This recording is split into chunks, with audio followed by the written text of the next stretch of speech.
this is the Provoked Prawn, and this is a video to compare two wireless gaming mice with a focus on esports quality and competitive play capabilities, as in these mice are designed to give you the edge when gaming. The SteelSeries Prime Wireless versus the Fnatic Bolt. Now these are two comparable mice in a number of different ways. You'll notice they're quite similar in sort of size and shape when you see them side by side, with some minor ergonomic differences and some other highlights that make them stand apart. They are slightly different in specs but also slightly similar, and the price varies wildly between them, but at the moment they're roughly the same price, so I think they're worth comparing on that point alone.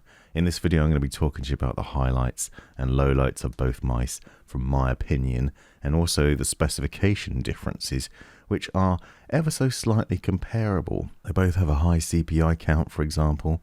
They both have a decent IPS on them, and they are both fun to use for a number of different reasons. They both have a really good battery life as well, with the SteelSeries Prime Wireless clocking in 100 hours and the Fnatic Bolt having 110 hours over 2.4 GHz wireless. I want to start to talk to you about the Fnatic Bolt, which, as you can see, is quite a nice looking mouse with an interesting shape. Now both these mice are verging on being medium to small in the hand, and both have a 2.4 GHz setup with a flexible cable and included 2.4 GHz wireless dongle.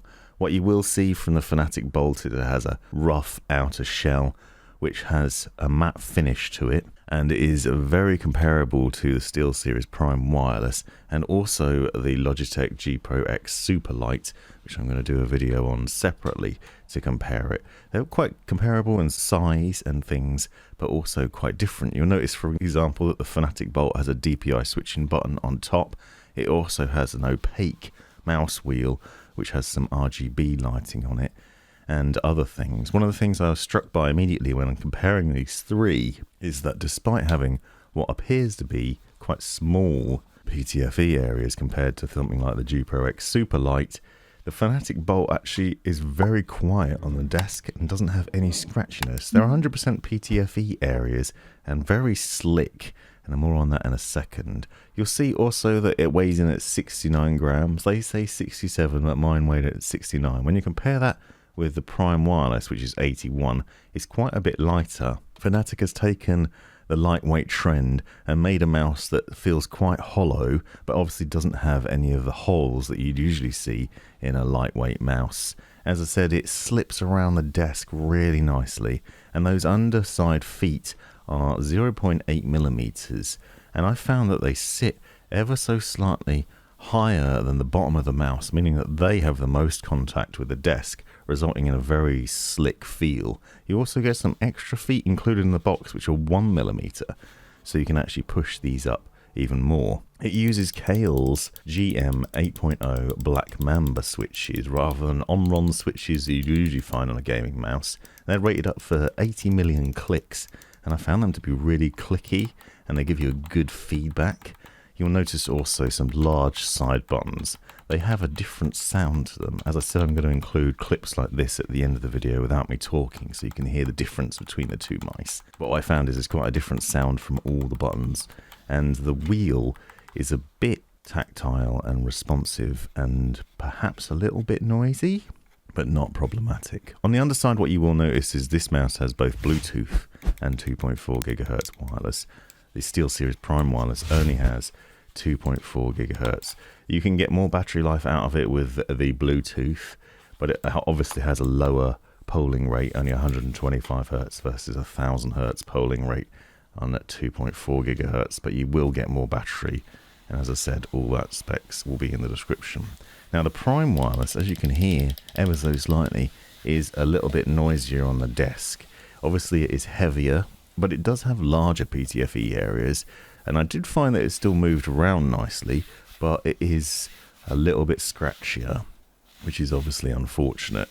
Now Prime Wireless is interesting for a number of reasons, and one of those is the design of the shape of it. It's ever so slightly more raised off the desk, and you'll have seen that from earlier on clips. It basically pushes up into the hand and makes for a more comfortable fit, I think. As I said already, both mice have a similar setup in terms of the connection cables. You'll see the Fnatic Bolt, for example, uses this pronged USB-C cable and the extension lead with a normal USB-A wireless dongle that connects either to the extension lead or directly to your PC. It's a paracord cable and it's really easy to plug in any direction, and obviously isn't going to move around thanks to that prong setup. It's also flexible and capable. I found the battery life on this thing to be really good. As I said, you can get up to 110 hours over 2.4 gigahertz or 210 over Bluetooth. Obviously you want to use it in the 2.4 gigahertz mode for the best responsiveness and the best setup. It has onboard memory for up to 4 different profiles and 4 different DPI stages, which you can switch between using that DPI button on top. And it also has some setup for different kinds of RGB lighting from the mouse wheel, including reactive lighting. Now you can program all this within Fnatic's OP software, which I'll be honest is a little bit flaky, and I'll go into that a bit more depth in the review. The Prime Wireless has an ever so slightly different setup, as you can see here. It uses USB-A to USB-C cable, and then it has a USB-C 2.4 gigahertz wireless dongle and an adapter. Now this mouse also has a different setup under the hood because it uses a special setup in terms of wireless connectivity, and that's because it uses Quantum 2.0 wireless, which is a dual channel setup, so it's able to send the signal over 2 different channels, ensuring a very strong connection. Obviously USB-C might be a problem if you don't have a USB-C port on your PC, but because the extended dongle basically changes that to USB-C, you can just connect USB-C in one end, USB-C cable from the other end, and connect it up to your PC with relative ease and keep those on your desk. So both these mice have these dongles that you can put within easy reach and obviously sit those close by for a better signal and the ability to quickly grab the cable and plug it in if you need to. The good thing, of course, is that both of them have a ridiculous amount of battery life, and also the SteelSeries has the benefit of fast charging capabilities as well, so you can charge it up in a matter of minutes and get a nice boost out of it. 15 minutes will give you 40 hours of charge using this USB-C cable. One of the things I noted is that the USB-C cable is unfortunately a little bit fussy when you plug it in. It's a little bit awkward to plug in, which is a bit weird when you're plugging it in directly to the mouse itself. Obviously USB-C, you'd think it'd be nice and easy, but with this mouse it's a bit finicky. I should note I've seen something similar in the past with other mice where a USB-C connection actually would only plug in one way, so it is a bit of an oddity, but it's not that unusual to be this problematic. You'll notice that the mouse also has some RGB lighting on the mouse wheel, and one of the things that was interesting about this one is it uses that to let you know the DPI stages, and also will let you know when the battery's running low through there as well. You'll see this also has a very flexible cable and a interesting setup there, so both of them offer quite comparable setups in the overall design of them, and they're also both matte finish, as you can see from the bodies, so they're quite grippy, and I didn't find I had issues with oils or hot hands with either of them. Neither of them become particularly slippy. One of the things that I will note though is that I definitely prefer the side buttons on the Fnatic Bolt. They're a lot easier to access. I found the ones on the Prime Wireless to be quite recessed and difficult to press. Obviously the Prime Wireless doesn't have Bluetooth connection, so that's one downside when comparing the two, but it does have a wonderful wireless connection to it. Another thing of important note is that the SteelSeries Prime Wireless uses prestige optical mechanical switches, which are rated up to 100 million clicks, so it uses optical switches instead of traditional mechanical setup, and so perhaps it's the better option in terms of the switches. They'll last a bit longer and they're probably a bit more satisfying to use and quite a bit more responsive. I'll go into more on this in the review, as I said. But one of the things that's interesting, I think, is the fact that it has more PTFE areas on the underside of it than the Fnatic Bolt, and yet is a bit scratchier.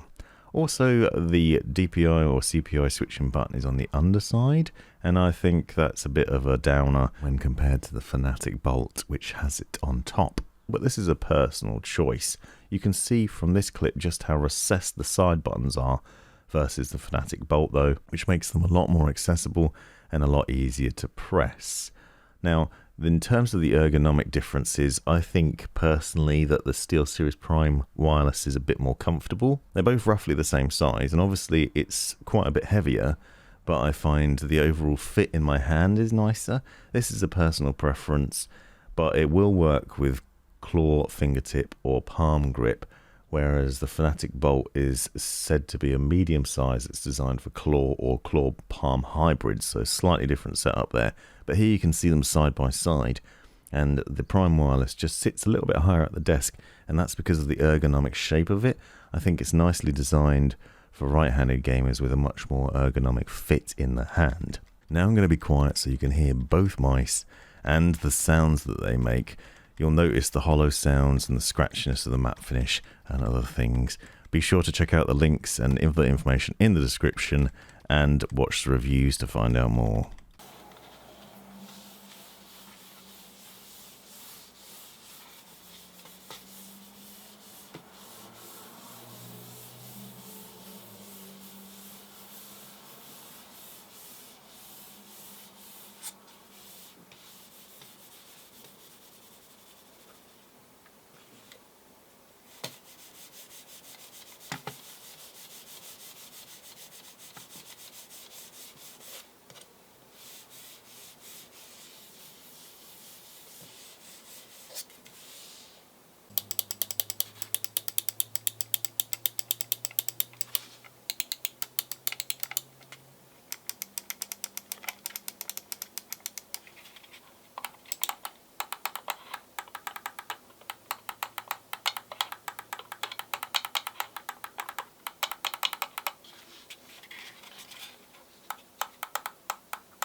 This has been the Provoked Prawn. Hope you found this video useful, interesting, hilarious, or otherwise. Take a look at these other videos that I think you might find interesting as well. And have a look at the description for links and other information you might find useful. Click that join button to see the benefits of being a member of my YouTube channel. And most importantly, have a great life.